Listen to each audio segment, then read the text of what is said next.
A calm sea unleashes chaos. The Rubyar incident. The Red Sea, a vital artery of global trade, a sea lane connecting east and west for centuries. On what seemed like an ordinary day, this maritime thoroughfare became the stage for an event that sent shockwaves around the world. The date was April 11, 2025. The victim, the MV Rubyar, a massive container ship making its way through the Bab el-Mandeb Strait. The incident, a devastating explosion, the cause of which remains shrouded in mystery and international intrigue. The Rubyar, carrying a vast cargo of electronics, textiles and machinery, was nearing the end of its journey from Shanghai to Rotterdam. As the sun beat down on the ship's deck, the crew went about their duties, unaware of the danger lurking beneath the surface. Suddenly, a deafening roar split the air.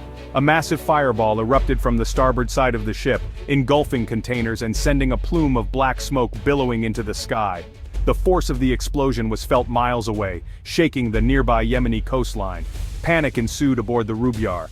The explosion had crippled the vessel, leaving it dead in the water. Mayday calls were sent out, and rescue efforts were immediately launched. Fortunately, there were no fatalities among the 22 crew members, who managed to escape the inferno on lifeboats. But the attack on the Rubyar was a stark reminder of the fragility of maritime security and the potential for chaos in one of the world's most important shipping routes. The attack on the Rubyar sent shockwaves through the international community. How could such a brazen attack occur in a region already on high alert?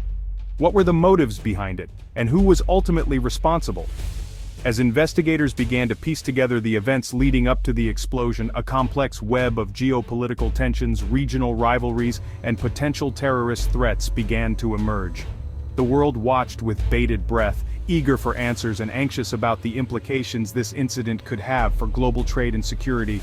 To understand the gravity of the Rubyar incident, one must first grasp the strategic significance of the Bab el-Mandeb Strait.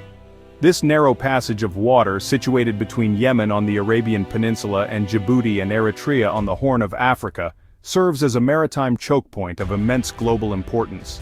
Its name, meaning Gate of Tears in Arabic, hints at its treacherous history as a waterway fraught with both opportunity and peril. For centuries, the Bab el-Mandeb has been a vital maritime route connecting the Indian Ocean to the Mediterranean Sea via the Red Sea and the Suez Canal. It serves as a crucial artery for the transportation of goods, oil and natural gas, facilitating trillions of dollars in global trade annually. The strait's narrowest point, just 18 miles wide, sees the passage of approximately 3.3 million barrels of oil per day, a volume exceeding that of the Strait of Hormuz during times of stability.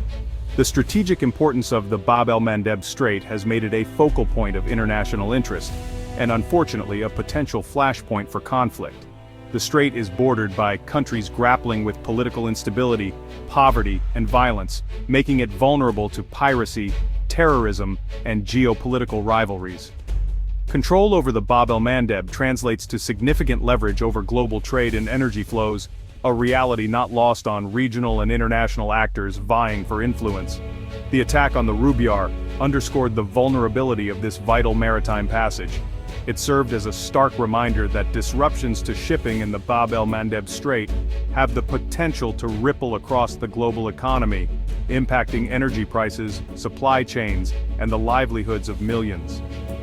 The incident highlighted the urgent need for international cooperation to address the multifaceted security challenges in the region and ensure the free flow of goods and energy through this maritime choke point. The MV Rubyar, a hulking symbol of global commerce, was making steady progress through the Bab el-Mandeb Strait. The sun was beginning to set, casting long shadows across the deck as the crew prepared for the final leg of their journey.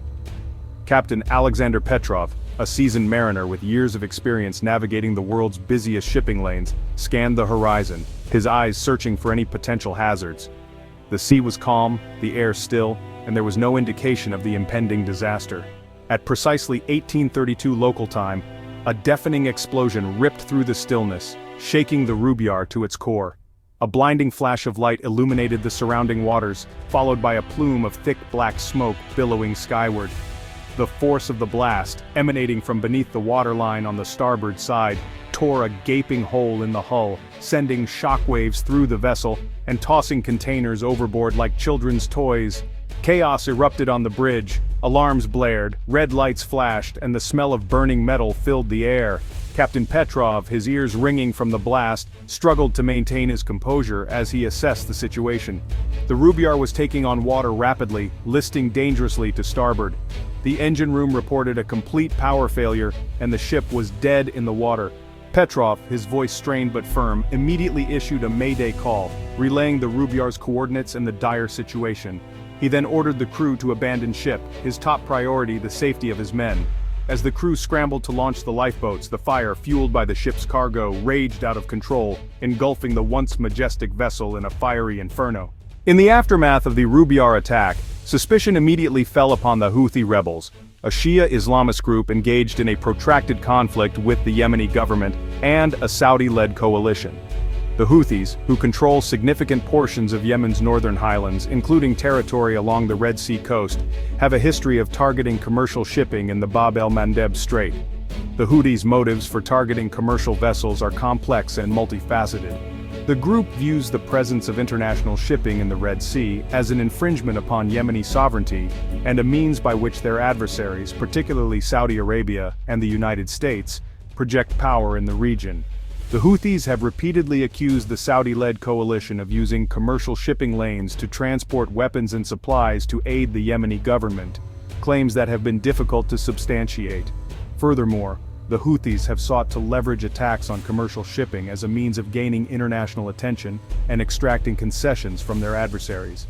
By disrupting maritime traffic in the Bab el-Mandeb Strait, a vital artery of global trade, the Houthis aim to exert economic pressure on the international community and demonstrate their capacity to inflict pain on a global scale. The Houthis possess an arsenal of weapons capable of targeting vessels in the Bab el-Mandeb Strait, including anti-ship missiles, sea mines, and explosives-laden boats. The group has repeatedly demonstrated its willingness to use these weapons against commercial shipping, raising concerns about the safety of maritime traffic in the region. While no group has claimed responsibility for the Rubyar attack, the Houthis' capabilities, motives, and history of targeting commercial shipping in the Bab el-Mandeb Strait make them prime suspects.